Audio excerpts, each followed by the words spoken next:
Welcome back to another episode of the Tech Talks Daily podcast, where every day I try to bring a little more clarity to the world of technology and its impact on our daily lives, business and even world. So I'm your host, Neil C. Hughes, and today I'm excited to have Mary Fratto-Rowe joining me on the podcast. Now, she is the newly appointed Chief Customer Officer at a company called Navisite. Now, regular listeners will know that we had Tom Monk from Navisite on the podcast a few weeks ago. If you didn't hear it, check it out. It was episode 2554, and we demystified the financial labyrinth that companies often encounter when transitioning to the cloud. But when I heard that Mary was the newly appointed Chief Customer Officer, I went back to Navisite to get them back on the podcast, because the Chief Customer Officer role is something that I'm hearing more and more about. And I sit around thinking to myself, what is this new role? What does it mean? What do they do? And of course, to get answers to those questions, I simply invited Mary on the podcast. And thankfully, she said yes. And I'm incredibly excited because she's got over 3 decades of experience in transforming customer success organisations, and also brings a wealth of knowledge and insights that promise to be invaluable to our discussion today. So buckle up and hold on tight, because no matter where you're listening in the world, I'm going to beam your ears all the way to New York, where Mary is waiting to join us today. So a massive warm welcome to the show. Can you tell everyone listening a little about who you are and what you do? Oh, good morning, Neil, and thank you for having me. Hello, everyone. My name is Mary Fratto-Rowe, and I'm the Chief Customer Officer at Navisite. To clarify, Navisite is an IT services company offering end-to-end professional services and managed services to help customers navigate changes to their business and digitally transform in the cloud. I've been working in the areas of customer success and professional services for more than 30 years. I started my career at Accenture and was part of Salesforce's phenomenal growth from $385 million to over $16 billion. I joined Navisite about 4 months ago to run their customer organization. On a personal note, I'm married with 4 children. I have 18-year-old twin boys who are in their first year of college, West Point and Tulane, so I don't think I could get further diversity there. A 15-year-old son who's a freshman in high school. And then I have a host son from Ghana who's also in his first year of college at Amherst. I'm passionate about children and education, full equity, and I'm on the board of 3 nonprofits: Literacy Inc., Girl Scouts of Greater New York, and Horizons at St. David's. Wow, so much to unpack there. And I did have Tom Monk from Navisite on the podcast recently. I appreciate you're a global company and you're not going to know everybody, but are you aware of Tom? Have you met Tom before? Absolutely. And I thought it was a great podcast. FinOps is such a growing field with a lot of visibility. Yeah, well, thank you. And one of the things I always try and do every day on this tech podcast is maybe demystify certain areas in business, get people thinking differently about technology, etc. To set the scene for our conversation today, I wondered if you could tell me a little bit more about exactly what a Chief Customer Officer is and what they do, because it's something we're hearing more and more about at the moment. Absolutely. And the Chief Customer Officer role can vary by organization, but it's typically a role that's responsible for the end-to-end customer experience within a company. And I look at the Chief Customer Officer role as being crucial in aligning a company's products, their services, and strategies with the needs and expectations of their customers. And key things that I've done in the Chief Customer Officer roles that I've had are really around defining the customer experience strategy. How are we going to engage with our customers, and what's the experience we want them to have? Owning customer retention and satisfaction, and how do we increase customer satisfaction and loyalty? And part of that satisfaction and loyalty are a lot of the feedback programs that traditionally exist in an organization, and then being an advocate for our customers. I work very closely with product organizations, sales, and marketing to make sure that we're delivering a clear and consistent and positive customer experience. And one of the things I always say every day on this podcast is technology works best when it brings people together. And technology is currently raising the expectation levels of customers all around the world and setting those new standards for expectations. So I'm curious, what would you say are the fundamentals of forming that strong relationship between vendor and customer? Having that customer relationship is so critical to long-term business success.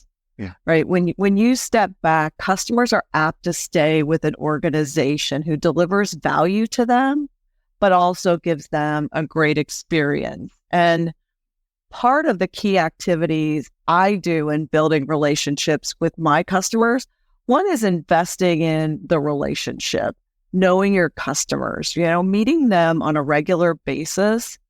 And I love to do it face to face and understanding, what their definition of success is for them, right? It's not so much what our company's definition of success is for the company, but their definition, and being able to demonstrate that we understand that. The other thing is being honest with them and acting with integrity, and that can involve admitting mistakes. They need to trust you and know that you're going to be honest with them and give them the right type of advice. Being responsive to them, quickly addressing issues and concerns or questions. I think there's nothing that damages a relationship more than that lack of responsiveness. Customers shouldn't have to follow up with you, multiple times. And then having that clear and honest communication, as I think I mentioned before. And as someone that's right in the heart of this space, I'm curious from what you've been seeing, what types of programs are customers most interested in then? I think there's a couple of different types of programs that customers are interested in. They all need to add value to them, right? It's what are they going to get out of the program? And I like to look at two different types of programs. One are those one-to-one programs and one-to-small group. An executive sponsor program is a really great example where you select a group of your best or most representative customers and align your executives with customer executives to build that long-standing relationship. And I like to do that and be part of that and try to align the personalities that are going to help drive, kind of that longer term success. And I feel like it's really important to expand your relationships in those companies and not just have kind of one relationship, but a broad set of relationships, because I think that that's beneficial for both the company and the customer. The other type that I really like are customer advisory boards, where groups of customers who use the products and services provide strategic advice and insight to you as an organization. It helps us to deliver a better product to our customers by really meeting and addressing some of their key needs and expectations. And then I think beyond those types of programs, I really like to do more small group or self-service programs. On a small group basis, something I've seen be very successful are circles of success, where you bring like-minded customers together for a facilitated conversation. Those typically are hugely popular with customers and who love the opportunity to engage with not just you as an organization, but other customers who are solving similar business challenges. And probably the last program type that customers like are around the customer community and being able to engage very broadly and get advice and guidance from all of your customers, not just, relying on you as an individual. And that's more of an immediate, when I need it type of program. And with so many emerging technologies in the spotlight and new solutions filling our news feeds, one of the things that often gets overlooked is that technology is next to useless and you won't get ROI on it if your company culture is not right. And that's one of the things that often gets left behind. So how do you say you would build a more customer-centric organization?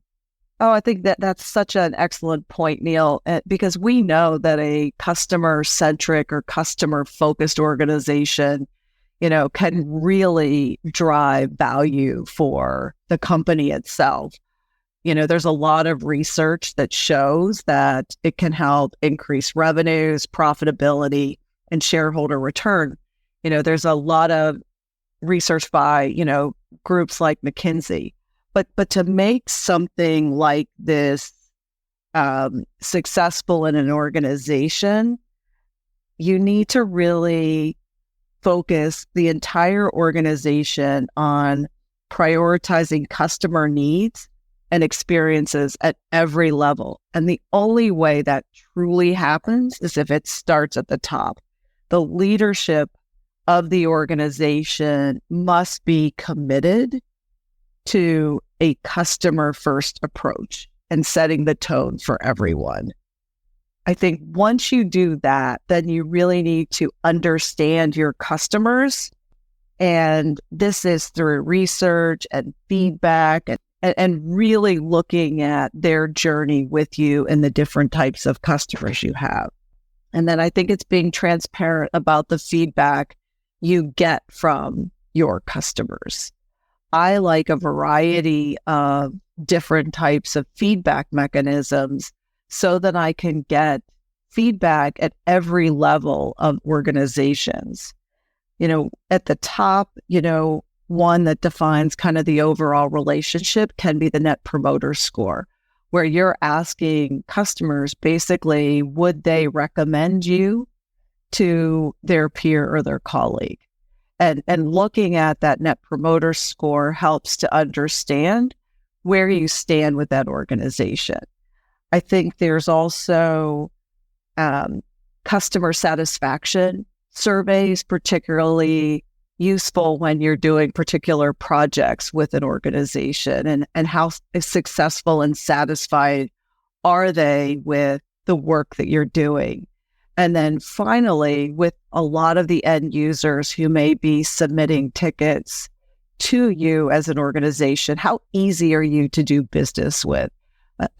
A newer metric is the customer effort score, and how easy was it for a particular customer to find the answer to their question or get their problem solved? Are you easy or more difficult to do business with? And I think that by looking at that variety of metrics, it really focuses on what is most important for your customers. And I think every tech project at the moment is under close scrutiny right now for things like business value that it might generate, return on investment, etc. So given the current economic climate, just to bring to life what we're talking about here, how would you say a strong customer success program can help companies continue to grow and then thrive? Absolutely. Value is so critically important right now. And we know many companies are struggling. We've seen layoffs and budget cuts on many of the largest tech players out there. And in this environment, I believe that customer success is even more important. We all know that it is much more cost effective and cheaper to keep the customers that you have than just focusing on getting new ones. So that focus on retention is absolutely critical. And when I look at customer success, I think that the most effective customer success organizations are those that have really defined kind of an approach that is proactive with their customers, but yet also scales. I don't think that it is feasible for customer success organizations to just grow and add headcount to meet kind of increased revenue targets.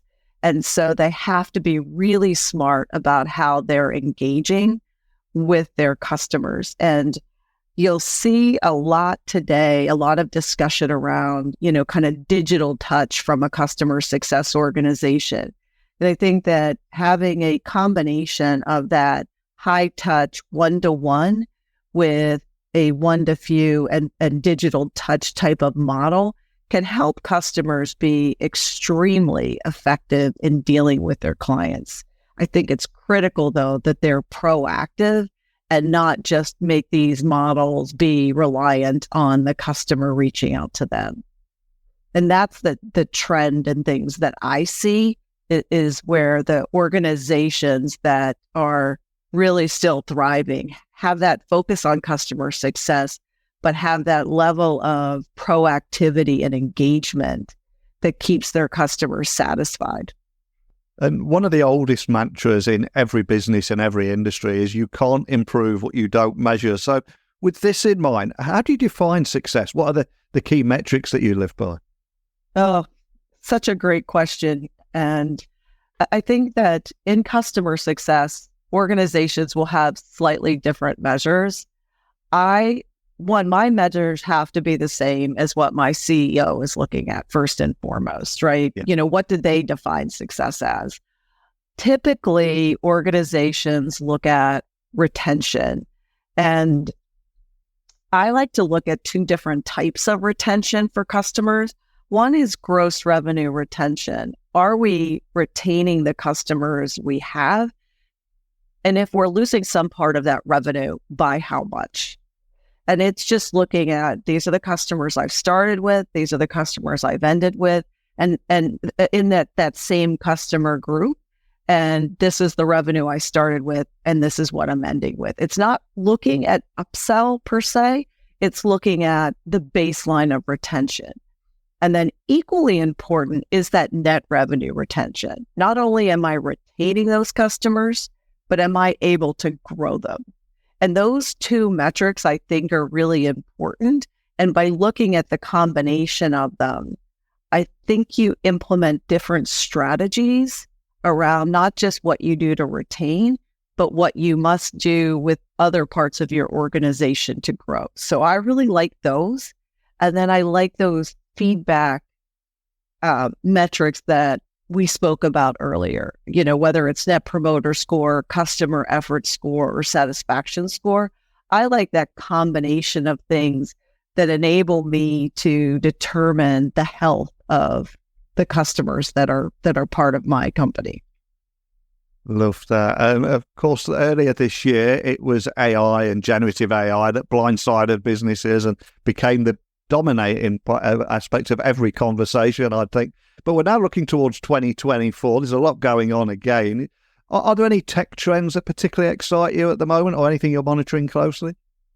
I really do like the AI trend in customer success. So not to, be so 2023, but I think it's really helpful and can be really impactful for customer-facing teams. And I'm not talking about just using ChatGPT, but I'm looking at using generative AI against your data to do that analysis, trends, et cetera, that can really free up a customer-facing organization to really focus on those high-value activities. I think of the time it takes for a success manager to prepare a QBR deck or prepare an executive briefing when one of the executives are going into the organization. Technology like generative AI can really help to make that a lot easier and time consuming. It doesn't take out work on your success manager, but it makes the data gathering a bit easier. And I think that these areas, and then looking at things like whether it's a chat bot, we've all seen kind of the use of some level of chat in customer support. But I think that in your support portal or your website, I think those will just get more and more intelligent and really help customers find answers to their questions and not wait for you to go and get those for them. Well, a huge thank you for joining me on the podcast today. I don't know if Tom told you or not, but we do have somewhat of a tradition on this podcast of showing a more human side to my guests before I let them go. So none of us are able to achieve any degree of success without a little help along the way. And I know you've had a fantastic career, but I've got to ask, if I was to ask you to look back throughout your career, is there a particular person that you might be grateful towards? Maybe they saw something in you, invested a bit of time, or helped you get you where you are today. Who would that person be? It'd be great to give them a little shout out. Oh, for me, I mean, I've been very fortunate through my career, but if I had to pick one person that I would say really helped push me and get me where I am, it's Marina Martinez, who's the current Chief Operating Officer at Cisco Systems. She and I worked together for over 5 years at Salesforce, and she was just an amazing leader, a fair leader, and she really pushed me outside of my comfort zone. She told me things that I didn't want to hear sometimes. She made me look at things differently, and I just thought she was amazing. You know, she was really an excellent coach and mentor, and somebody that I still reach out to and speak to today. So I would, if I had to give one person that shout out, it would absolutely be Maria. What a beautiful answer. So a quick shout out to Marina there. And for anyone listening who wants to find out more information about you, maybe they want to discuss anything we talked about today, find out more information, or just explore what Navisite's got to offer, where would you like to point everyone listening? So, well, they can send me an email at Navisite at mrowe@navisite.com. And I'm also fairly active on LinkedIn. So my LinkedIn profile is Mary Fratto Rowe, and happy to answer any questions or engage with folks more broadly. Well, again, love chatting with you today, especially learning more about the Chief Customer Officer role, what it does, and also the nature of the role and how companies are placing so much more emphasis on this role. It'll be interesting to see how that evolves throughout next year. It'd be great to get you back on and see, explore some of those further trends with you. But just thank you for joining me today. Oh, thank you so much, Neil, and have a wonderful day. So a huge thank you to Mary for joining me on the podcast, sharing her expertise on customer success, the evolving role of a Chief Customer Officer, and Mary's perspective on building a customer-centric organisation, the power of strong customer relationships, and the exciting future of AI and support portals. It's been incredibly refreshing, especially with so much doom and gloom in our news feeds around technology and tech trends right now. So Mary, huge thank you for taking the time to share your insights with me today. And to everyone listening, thank you for tuning in. Remember, technology is not just about gadgets and code. It's about solving real-world problems, making a difference. And if you'd like to connect with me, LinkedIn, Twitter, Instagram, @Neil C. Hughes. Don't just hit follow or connect. Tell me you've listened to the show. Ask me a question. Ask to come on the podcast, whatever it is. My door is open to each and every one of you. So thank you for listening today. Hopefully you'll join me again tomorrow. But until next time, don't be a stranger.